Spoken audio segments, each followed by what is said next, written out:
નમસ્કાર, સ્વાગત છે આપનું લોકમંચમાં વાત કરવી છે ગુજરાતની, કારણ કે વિકસિત ગુજરાત, મોડેલ ગુજરાતની વાતો દેશભરમાં થઈ રહી છે. ત્યારે વાઇબ્રન્ટ ગુજરાત સમિટને લઈને પણ ક્યાંક ગુજરાત ચર્ચામાં રહ્યું છે. વડાપ્રધાન નરેન્દ્ર મોદી તત્કાલીન મુખ્યમંત્રી હતા ત્યારથી તેમણે વાઇબ્રન્ટ ગુજરાતની શરૂઆત કરાવી હતી અને ત્યારથી એવું કહેવાય છે કે મૂડીરોકાણ ગુજરાતમાં વધ્યું છે, ઉદ્યોગ ધંધામાં વધારો થયો છે, કરોડોના ખર્ચ આ વાઇબ્રન્ટ ગુજરાત સમિટમાં થાય છે અને શિક્ષિત યુવાનો છે એમના માટે રોજગારીની તકો વધી છે વાઇબ્રન્ટ ગુજરાતને કારણે. આવી વાતો પણ થાય છે. પણ કેન્દ્ર સરકારનો એક રિપોર્ટ છે અને રિપોર્ટના પગલે કદાચ જે આ વાઇબ્રન્ટ ગુજરાત સમિટ યોજાય છે એની સામે સવાલો એટલે ઉઠી રહ્યા છે કે છેલ્લા 5 વર્ષમાં ગુજરાતમાંથી 8,000થી વધુ જે એમએસએમઈ ઉદ્યોગ છે, એમએસએમઈ છે, બંધ થયા છે અને એમાં અમદાવાદમાં સૌથી વધુ 1242 ઉદ્યોગો પર તાળા છે. સુરતમાં સેકન્ડ નંબર આવે છે, 1064 ઉદ્યોગો બંધ છે. એટલે એને લઈને પણ ક્યાંક વેપારીઓમાં પણ ચિંતા છે અને ભારત સરકાર દ્વારા no doubt one district one product આને બહુ જ મહત્ત્વ આપવામાં આવ્યું છે અને ચાલે પણ છે. જે ડિસ્ટ્રિક્ટની જે પ્રોડક્ટ કદાચ ફેમસ હોય તો એને કહેવાય ને કે નેશનલ લેવલે, ઇન્ટરનેશનલ લેવલે કેવી રીતે લઈ જવી એવા પ્રયાસ ભારત સરકારના રહ્યા છે. પણ અનેક જિલ્લાની ઓળખ છે ને એ સમાન લઘુ ઉદ્યોગો જે છે એ બંધ થવાને આરે છે, બંધ થઈ રહ્યા છે. હજારો લોકોની રોજગારીને આ એમએસએમઈ બંધ થવાથી અસર પડી રહી છે. કોરોના પછી જે એમએસએમઈ સેક્ટર પર જે સંકટ છે એમાંથી કેટલું બહાર આવ્યું એ પણ સવાલો ઉઠી રહ્યા છે. અને ઉદ્યોગ ધંધા બંધ થાય એટલે અર્થતંત્ર પર એની સીધી અસર જોવા મળે છે. સરકાર ઉદ્યોગોને પ્રોત્સાહન આપે છે, અલગ અલગ યોજનાઓ છે, સગવડો છે અને છતાં પણ શટર જે પડી રહ્યા છે એને લઈને આ સવાલો ઉઠી રહ્યા છે. એટલે ઉદ્યોગોમાં જે મંદીનો માર છે અને જે રિપોર્ટ છે કેન્દ્ર સરકારનો એની પર ચર્ચા કરવી છે. મારી સાથે જોડાયા છે ભારતીય જનતા પાર્ટીના નેતા ઉર્વિશ કંથારિયા, જેઓ સારી રીતે એક ઇકોનોમિક્સમાં પણ માસ્ટરી છે, અર્થશાસ્ત્રી પણ કહી શકાય. ઉર્વિશજી, સ્વાગત છે આપનું લોકમંચમાં. ધન્યવાદ. નિકુલ પટેલ, કોંગ્રેસના પ્રવક્તા અને પોતે એક પ્રોફેસર છે અને ઇકોનોમીમાં એમની માસ્ટરી છે. નિકુલભાઈ, આપનું પણ સ્વાગત છે. નમસ્કાર. અને સિદ્ધાર્થ ભટ્ટ તો જાણીતા અર્થશાસ્ત્રી છે જે દરેક બાબતોની છણાવટ સારી રીતે કરતા હોય છે. ભટ્ટ સાહેબ, આપનું પણ સ્વાગત છે. યસ, શરૂઆત ઉર્વિશજી આપનાથી કરીશું, કારણ કે જે વાત ચાલી રહી છે કે લાખો ને કરોડોના એમઓયુ આપણે કહીએ છીએ કે વાઇબ્રન્ટ ગુજરાતમાં થાય છે, કરોડોના એમઓયુના દાવા થાય છે, તો પછી આ એમએસએમઈ સામે આ રિપોર્ટ કેમ ને આવા સવાલો કેમ ઉઠી રહ્યા છે? શું લાગે છે કે મોટા રોકાણકારો પર ધ્યાન વધુ અપાય છે, નાના ઉદ્યોગકારોને જરૂરી સબસિડી કે પ્રોત્સાહન જે મળવું જોઈએ મળવામાં મુશ્કેલી પડી રહી છે? શું કારણ છે કે જેને લઈને એમએસએમઈની આ પરિસ્થિતિ છે? જ્યાં સુધી વાસ્તવિકતાનું સમગ્ર રીતે મૂલ્યાંકન ના થાય ત્યાં સુધી આપણે કોઈ આકલન ઉપર આવી શકીએ એમ નથી. પરંતુ એક વાત બહુ સ્પષ્ટ છે દિલીપભાઈ, કે ગુજરાતમાં જે રીતે છેલ્લા 23 વર્ષથી મૂડીરોકાણની જે આબોહવા જે સર્જાઈ છે, જે પ્રમાણે વાઇબ્રન્ટ ગુજરાતમાં એમઓયુઝ થયા છે, એમાંથી કાર્યાન્વિત થયા છે, જે પ્રમાણે રોકાણ આવ્યું છે, એના આધારે એમએસએમઈ સેક્ટરને ચોક્કસ ફાયદો થયો છે. કારણ કે એક મોટો ઉદ્યોગ આવે તો એની સાથે નાના ઉદ્યોગોને પણ વિકાસની તક મળે છે.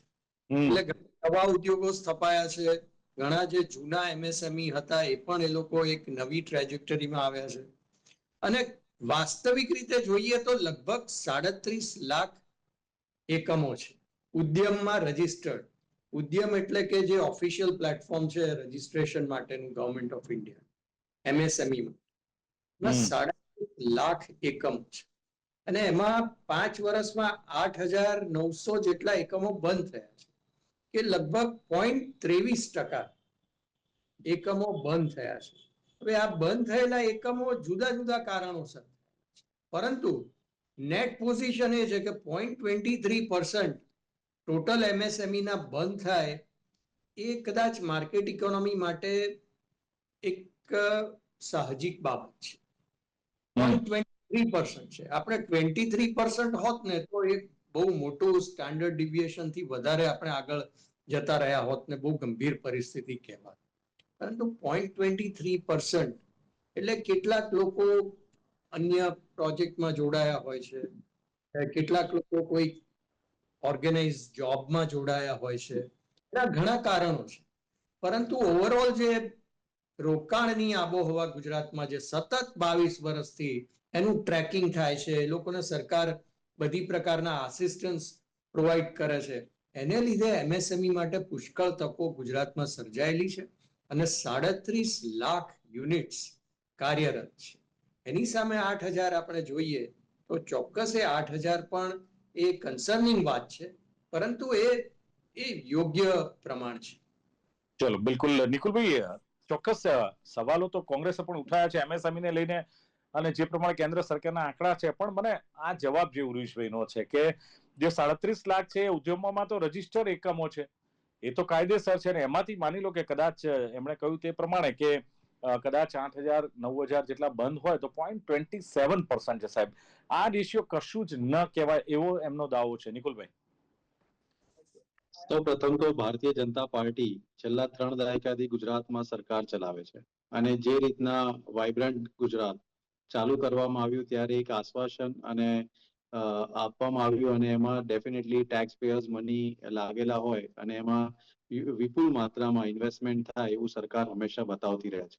આ પ્રશ્નો આજેની ઘણીવાર ગુજરાતના વિધાનસભામાં બી ચર્ચા થયા છે અને ચર્ચાના ભાગરૂપે ઘણીવાર કોંગ્રેસ દ્વારા એકચ્યુઅલી વ્હાઇટ પેપર પબ્લિશ કરવા માટે બી માંગણી કર્યા છે કે જ્યારે તમે કોઈ ઇન્વેસ્ટમેન્ટની વાત કરો છો, એમઓયુ ની વાત કરો છો, એના ફિઝિકલ રિલાયબિલિટી કે ફિઝિબિલિટી કે એના ઇમ્પ્લિમેન્ટેશન, એના એન્ડ સુધીના શું રિઝલ્ટ્સ આવ્યા, એ બધું બી તમે લોકોને બતાવો. કારણ કે ખાલી મોટા આંકડાઓથી લોકો પ્રભાવિત થઈને એક આશ્વાસનમાં જીવે છે કે ખરેખર આટલું બધું ઇન્વેસ્ટમેન્ટ આવી રહ્યું છે તો ગુજરાત એક આખા વિશ્વની અંદર સૌથી શું કહેવાય ડેવલપ્ડ સ્ટેટ બની જશે. પરંતુ આજે પરિસ્થિતિ નથી.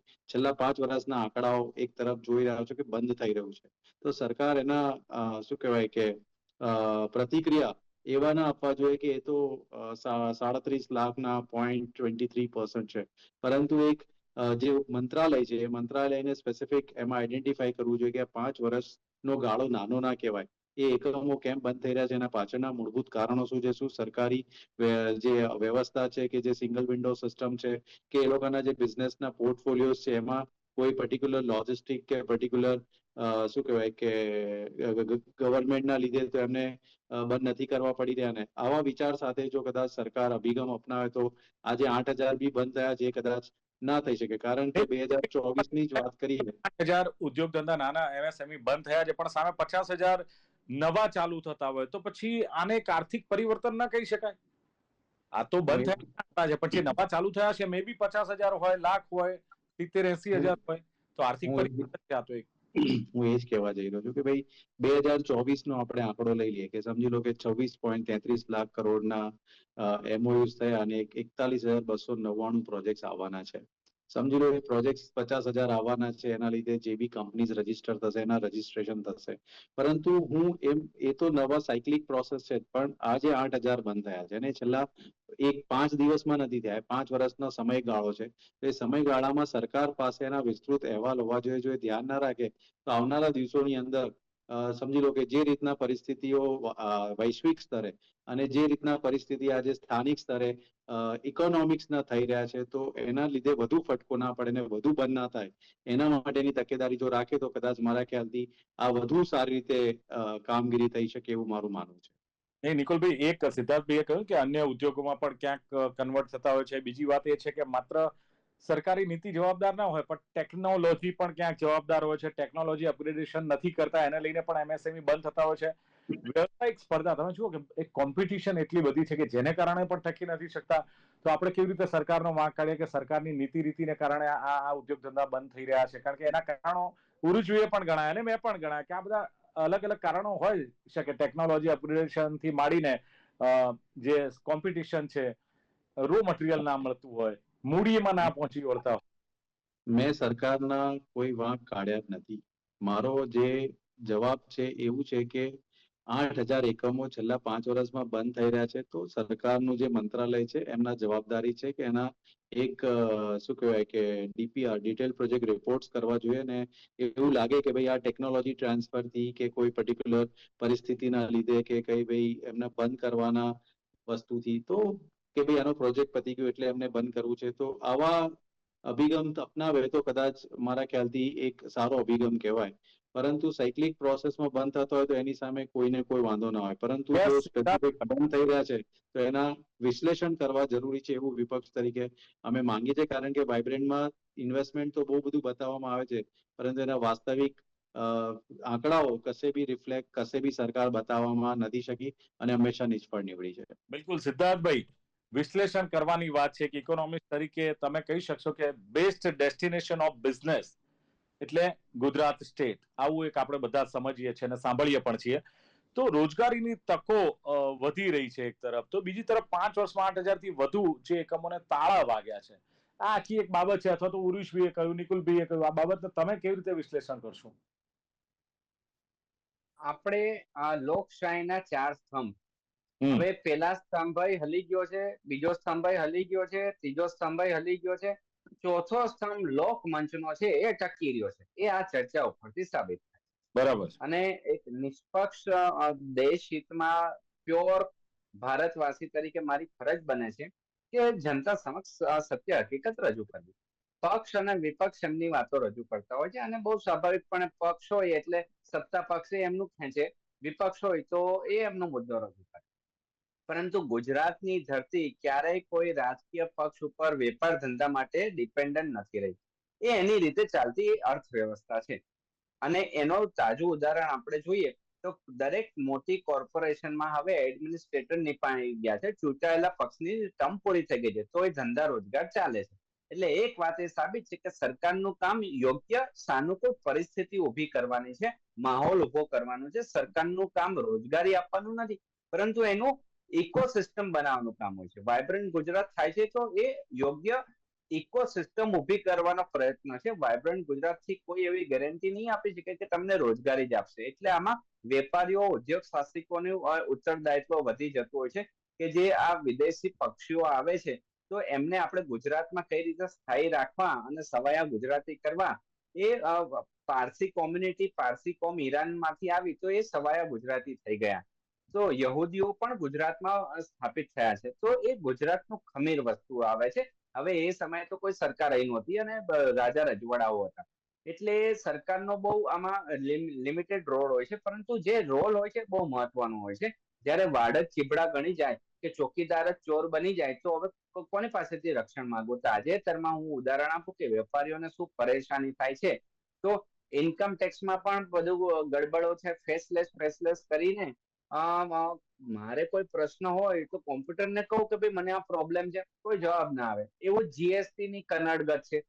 જીએસટી માં 2 ભાગ આવે, કે રાજ્ય સરકારનો સ્ટેટ જીએસટી આવે અને કેન્દ્રનો સીજીએસટી આવે, અને એવું જ કસ્ટમમાં આવે. તો તમને કહું, લોકમંચના માધ્યમથી દરેક વેપારી મારી સાથે એગ્રી થશે કે એવી બેફામ નોટિસો આ રાખે છે કે હું મારા ધંધામાં ધ્યાન આપું કે નોટિસોમાં ધ્યાન આપું. હવે કામ પેલો ચોરી કરે કોઈ અને દંડ વેપારીઓને, નિર્દોષ વેપારીઓને ભોગવવાનું.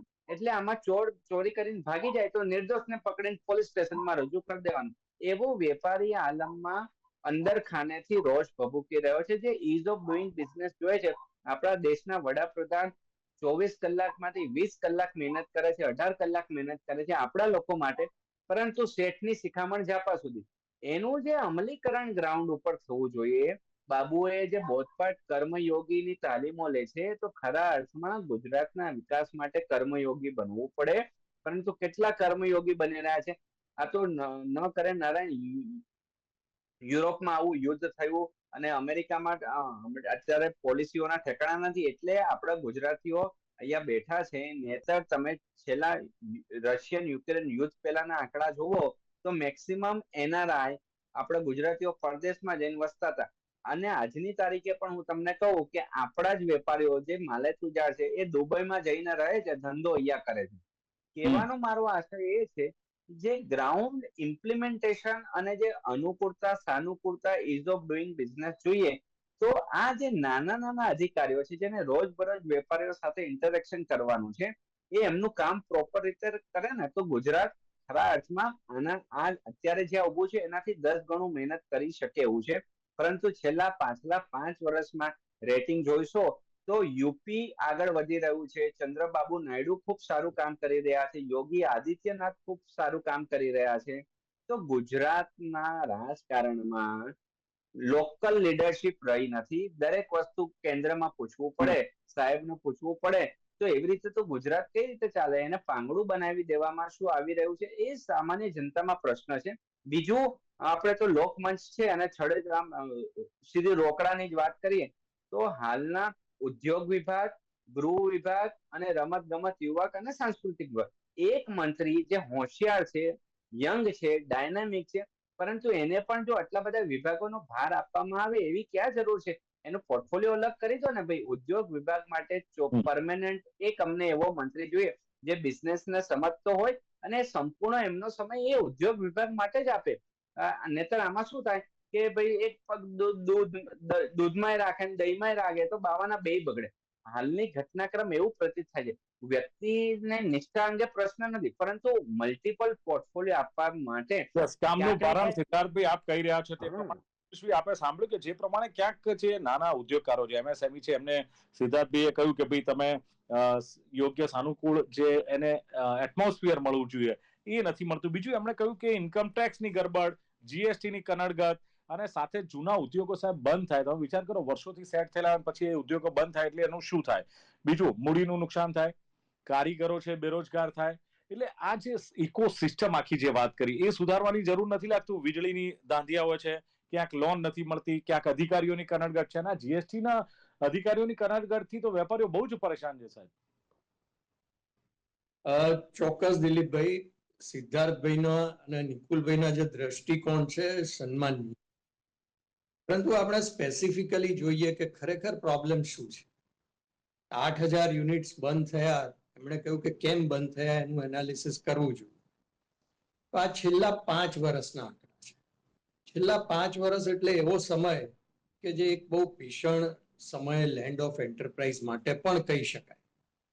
કે કોવિડ અને ત્યાર પછી Ukraine war, supply chain crisis, આ બધામાંથી મોટા ઉદ્યોગો ટકી શકે છે, પરંતુ નાના ઉદ્યોગો છે, એક તો ડિમાન્ડ પહેલા જેટલી હોતી નથી, અને બીજું કે એમને ખરેખર પ્રેક્ટિકલી જોવા જઈએ તો મૂળ પ્રોબ્લેમ એ છે કે એ લોકોને કેપિટલ એડેક્વસી નથી. એટલે કે મૂડી જે કાર્યકારી મૂડી જે જોઈએ, વર્કિંગ કેપિટલ, એની ક્રાઇસિસને લીધે ઘણા 8,000 માંથી મોટા ભાગના નાના ઉદ્યોગો છે એ એને લીધે બંધ થાય છે. હવે બેન્કિંગ ક્ષેત્ર તરફ તમે જુઓ તો એ એમના ક્રાઇટેરિયા પ્રમાણે ચાલે છે, એમની સિસ્ટમ પ્રમાણે ચાલે છે. એટલે સિસ્ટમ કે એ પ્રમાણે બેન્કિંગ સિસ્ટમ ચાલે છે. એટલે કોઈ પણ નાનો વેપારી થોડુંક એને ડિવિએશન આવ્યું બિઝનેસમાં ડિમાન્ડને કારણે કે વર્કિંગ કેપિટલના કારણે, તો એ તરત એ એનપીએ થઈ જાય છે. એકવાર સિસ્ટમમાંથી એનપીએ થઈ જાય છે એટલે એણે લીધેલી તમામ લોન જે છે એક સાથે ભરપાઈ ના કરે ત્યાં સુધી એ રિવાઇવ નથી થઈ શકતી. હવે જેને વર્કિંગ કેપિટલની જેને અછત છે એ એની લોન કઈ રીતે ભરપાઈ કરી શકશે? એના પરિણામે ઘણા બધા યુનિટ ઉપર અસર થાય છે. બરાબર. સરકારે પોતાની પોલિસી અંતર્ગત શું કરી શકે? સિદ્ધાર્થભાઈએ સાચી વાત કરી કે સરકારના લિમિટેશન્સ છે. અલ્ટિમેટલી માર્કેટના પરિબળોને આધારે ઉદ્યોગો ચાલતા હોય છે, પરંતુ સરકાર છતાં પણ વાતાવરણ બનાવવાની જવાબદારી સરકારની છે, વાતાવરણને ટકાવવાની જવાબદારી પણ સરકારની છે. તો આ સંજોગોમાં શું કરી શકે? તો મુદ્રા યોજના અંતર્ગત અતિ નાના એટલે કે માઇક્રો સ્કેલના લગભગ 43 કરોડ ભારતભરમાં એકાઉન્ટ છે કે જે 50,000 રૂપિયાથી માંડીને 10 લાખ રૂપિયાની લોન લઈ અને પોતાના પગભેર થવાની કોશિશ કરે છે. એમાંથી કેટલાક આર્થિક રીતે પગભેર થયા પણ છે, એમ્પ્લોયર પણ થયા છે. અને આ વ્યવસ્થાની અંદર માઇક્રો સ્કેલ એન્ટરપ્રાઇઝીસ જે જોડાયા છે એ ખરેખર એક આવેલી એક મોટી ક્રાંતિ છે. આપણે જોઈએ છે સામાન્ય જનજીવનમાં પણ કે એકલ દોકલ વ્યક્તિ પોતાની રીતે પોતે ગીગ ઇકોનોમીમાં ચાલે છે, પોતે નાની લોન લઈને કાર્ય ચાલુ કરે છે, ટકી જાય છે. તો આ મુદ્રા યોજના અંતર્ગત જે માણસ 10,000 રૂપિયાની લોન લઈને એક નાનું 2 વ્હીલર લઈને કોઈ લોજિસ્ટિક કંપની સાથે જોડાય છે, તો એ કરે છે સારું, તો એને અપગ્રેડ કરીને 50,000 સુધી, 5 લાખ સુધી, 10 લાખ રૂપિયા સુધી એને કેવી રીતે અપગ્રેડ કરી શકાય એ સરકારે ચિંતા કરી છે. ચલો બિલકુલ અને નિકુલભાઈ. ઓકે સર, નિકુલભાઈ જે પ્રમાણે કહી રહ્યા છે ને આંકડા આપી રહ્યા છે થોડુંક માઇન્ડમાં એટલા માટે ઉતરે છે કારણ કે ભારતના કુલ જીડીપીમાં તમે જુઓ તો ગુજરાતનો ફાળો પણ કઈ નાનો સૂનો નથી, બહુ મોટો એક આર્થિક યોગદાન છે. એમએસએમઈમાં પણ વધારો થયો છે, એમણે કહ્યું 37 લાખ રજીસ્ટર્ડ છે અત્યારે, એટલે એ પણ એક મોટો આંકડો છે. નો ડાઉટ એમણે એક સ્વીકાર્યું છે કે વર્કિંગ કેપિટલની ક્રાઇસિસ ખરી, પણ વિપુલ તકો છે. અને જો કદાચ ક્રાઇસિસ હોય આ જે વર્કિંગ કેપિટલની, તો લોન ને એને મુશ્કેલી, બેંકો એમના ક્રાઇટેરિયાથી ચાલે. સરકાર શું કરી શકે આમાં, નિકુલભાઈ? સરકારની જવાબદારી ડેફિનેટલી હું એગ્રી કરું છું કે એક એન્વાયરમેન્ટ પ્રોવાઈડ કરવાની છે અને એ એન્વાયરમેન્ટ તહત જે બી જે રિક્વાયરમેન્ટ છે, જેમ કે લીગલ રિક્વાયરમેન્ટ છે, એ જે પૂર્તતા કરવાની છે ને એની અંદર જે રીતના આપણા વિશ્લેષકે કીધું કે ભાઈ જીએસટી છે, ઇન્કમ ટેક્સ છે, એવા જે વિભાગો દ્વારા જે બી કોઈ જાતના કનડગત થતા હોય એવી બી એક ધ્યાન દોરવાના પ્રયત્ન સરકારે કરવા જોઈએ કે ભાઈ શું થઈ રહ્યું છે એક્ઝેક્ટલી. તો હું એ જ કહી રહ્યો છું કે આપણા ઉદ્યોગો વધુ સારી રીતે ફૂલે ફાલે અને દરેક નાનામાં નાનો ઉદ્યોગકાર પોતાના બિઝનેસ જ્યારે સ્ટાર્ટ કરે, કારણ કે સરકાર startup India, make in India, આ બધા જે પ્રોજેક્ટ ને કોન્સેપ્ટ લઈને આવે છે એની અંદર એ સિવાય પણ નિકુલભાઈ તમે જુઓ કે સરકાર લો પણ બનાવે છે, એવું નથી કે બધી લાગણી જ કરે છે. તમે જુઓ કે ઝોનિંગ લો છે, પોલ્યુશન કંટ્રોલ બોર્ડ છે, પ્રદૂષણ નિયંત્રણ બોર્ડ છે, આ બધા જે કહેવાય કે લો પણ બનાવીને સાથે ચાલે છે, એવું તો છે નહીં. તો શું માનો છે કે વિપક્ષ ઈચ્છે છે કે આ બધા લો બંધ કરી દે અથવા તો બધી ઢીલી નીતિ અપનાવી દે? કાયદા તો કાયદા છે, આજકાલના નથી કાયદા, વર્ષોથી જે સંવિધાન બનેલા. એમ કહું છું, આ કાયદાને કારણે પણ કેટલાક ઉદ્યોગો સાહેબ બંધ થાય છે નિકુલભાઈ. ના, એમાં કાયદાના જોગવાઈઓમાં બંધ થતા હોય તો એ જે ભૂલો કરે તો એને ભોગવવાનું છે, પણ અહીંયા પરિસ્થિતિ એવી છે કે ખોટી રીતે કનડગત થતા જે કામગીરી છે એની સામે જે વિશ્લેષકશ્રીએ કીધું એ જોવાનું સરકારના બી જવાબદારી છે કે એમના અધિકારીઓ કઈ રીતના કામગીરી કરે છે. આમ તો આપણે જોઈએ કે સમગ્ર ગુજરાતની અંદર એટલા બધા બિઝનેસીસ છે જે આજના નહીં વર્ષોથી ચાલે, 3 દાયકા પહેલાથી બી આ ગુજરાતની અંદર બિઝનેસીસ ચાલે છે, બરાબર છે. પરંતુ અહીંયા આપણે જે ફોકસ, ટાર્ગેટેડ ફોકસ છે, આપણો જે ડિસ્કશન ઓફ પોઈન્ટ છે, 8,000 એકમો 5 વર્ષમાં બંધ્યા, તો અહીંયા જે બી એમએસએમઈ છે એ કશે ને કશે ગુજરાત સરકારના જે એક મિનિસ્ટ્રી છે એની અંદર રજીસ્ટર્ડ છે, અને જો રજીસ્ટર્ડ ત્યાં હોય તો સરકાર જ્યારે રજીસ્ટર્ડ થતા હોય ને આંકડાઓ વધતા હોય ત્યારે જો પોતાના ક્લેમ્સ કરતી હોય કે અમારા લીધે વધી રહ્યું છે, તો જ્યારે ઘટી રહ્યું છે તો એ ઘટવાના કારણોના બી જવાબદારી લઈ અને કેમ ઘટી રહ્યા છે, ના ઘટવા જોઈએ, એના પાછળના મૂળભૂત રહસ્યો સુધી પહોંચવું જોઈએ, એવી અમારી વિપક્ષ તરીકે એક સૂચન છે. સરકારને સિદ્ધાર્થભાઈ, જે પ્રમાણે નિકુલભાઈ કહી રહ્યા છે કે 8,900 ઉદ્યોગો બંધ થયા એના માટે સરકાર જવાબદાર છે, તો નવા રજીસ્ટર થયા તો એના માટે સરકારને આપણે અભિનંદન પણ આપવા જોઈએ, સરકાર એના પણ હકદાર છે. મારો સવાલ એ છે કે વાઇબ્રન્ટ ગુજરાત મોટા મોટા ઉદ્યોગો માટે, કદાચ મોટી માત્રામાં ઉદ્યોગો માટે નથી, એક આખી એક ઇકોસિસ્ટમ છે. તમે જુઓ જે પ્રમાણે ઉરીશભાઈએ કહ્યું, હવે એ ઇકોસિસ્ટમ અમલીમાં આવે એટલે મોટા પ્લાન્ટ અહીંયા સ્થપાય ગુજરાતમાં, એને લઈને હજારો જે નાના નાના એમએસએમઈ છે એમને પણ ઓર્ડર મળશે, એટલે ડાયરેક્ટ ઇનડાયરેક્ટ એમને ફાયદો તો છે જ, રોજગારી તો મળે છે, ભલે મોટા પ્લાન્ટ આવે છે, નાનાની કદાચ માની લો કે અવગણના કરવામાં આવે છે, પણ એમને બેનિફિટ તો છે જ સાહેબ. સિદ્ધાર્થભાઈ, આપની વાત સાચી છે. હવે એ જ કીધું કે ધંધા રોજગાર માટે સરકારો હોય કે નહીં, ગુજરાતીઓને બહુ ફરક પડતી નથી. એનું કારણ હજી તો સુરતમાં સૌથી પહેલું બંદર ભારતનું સુરત હતું, લોથલમાં 80 દેશોના વાવટા ફરકતા હતા. તો એવું કે મેજર રોલ નથી, એક ઇકોસિસ્ટમ પ્રોવાઈડર હોય. અને હવે તો ગુજરાતી વેપારીઓને એની પણ આશા નથી કે ભલે એક પક્ષનું શાસન હોય, પણ ખરેખર સરકારમાં કેવું હોય કે પોલિસીની સ્ટેબિલિટી હોવી જોઈએ, પોલિસીની સ્ટેબિલિટી હોય, અધિકારીઓની સ્ટેબિલિટી હોય, મંત્રીશ્રીઓની સ્ટેબિલિટી હોવી જોઈએ. પરંતુ સરકાર ટેસ્ટ મેચ જેવી હોય, 5 વર્ષ માટેની. પણ આપણા ગુજરાતમાં તો કોને ખબર કે પ્રયોગશાળા બનાવી દીધી છે અને 2020 મેચો રમે છે. એટલે કે ભાઈ 2 વર્ષ તારી સરકાર, 2.5 વર્ષ તારી સરકાર. એટલે જ્યાં માંડ પેલા મંત્રીશ્રીને સમજણ પડવાની શરૂ થાય ત્યાં સુધીમાં તો મંત્રી બદલાઈ જાય. એટલે જે પ્રમાણે બાબુઓ કે સાહેબ આ પોલિસી બરાબર છે, એટલે ઓકે ચલો એક સહી કરીને આગળ વધી જાઓ. તો આવી રીતે ગુજરાતનું અર્થતંત્ર ના ચાલે. આ એક પ્રયોગશાળા નથી, પરંતુ ગુજરાતના વેપારીઓ, ગુજરાતીઓ લોહી પસીનો એક કરીને આ રાજ્યને સમૃદ્ધ બનાવ્યું છે અને દેશની ઇકોનોમીમાં ગ્રોથ એન્જિન બન્યું છે. એટલે મારી તો આ લોકમંચ થકી આ મોટા લોકોને એક જ વિનંતી છે કે જે ચાલતું હોય એને સ્ટેબલ રાખો. વારંવાર એક્સપેરિમેન્ટલ ઇકોનોમી બનાવવાની જરૂર નથી. અને ગુજરાતના જે સાહસવીરો છે એના સાહસને પ્રોત્સાહન આપો, એને રંજાડો નહીં. અને જે સારું કામ કરે છે તો એની માટે સ્પેશિયલ બેનિફિટની સ્પેશિયલ ટેક કેર કરો. વિદેશમાં કેવું હોય છે કે જેને ટેક્સ વધારે પે કર્યો હોય ને તો એનું માન સન્માન કરવામાં આવે છે, એને સારી સુવિધાઓ સોશિયલ સર્વિસીસ આપવામાં આવે છે.